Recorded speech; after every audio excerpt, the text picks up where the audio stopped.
আসলে এই যে যারা গুজবটি ছড়িয়েছেন তাদের উদ্দেশ্যে আমি বিনীত অনুরোধ করব যে গুজব ছড়াবেন না।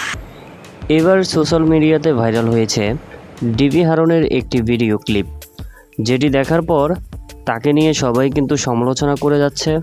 কেননা চলমান কোটা আন্দোলন নিয়ে কিন্তু ডিবি হারুন অনেকটাই তামাশা শুরু করে দিয়েছে।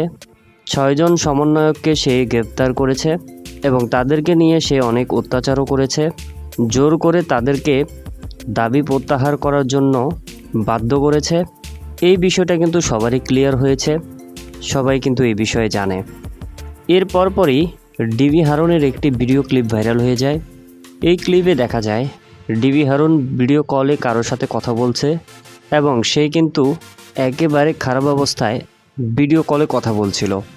বিষয়টি কারো কাছেই ভালো লাগেনি, কেননা ডিবি প্রধান যদি একজন এরকম হয় তাহলে বাকিরা কেমন হবে সেটাই প্রশ্ন। তো ভিউয়ার, এই ভিডিও ক্লিপটি দেখার পর আপনাদের কাছে কেমন লেগেছে অবশ্যই আপনি কমেন্ট করে জানিয়ে দিবেন। ধন্যবাদ।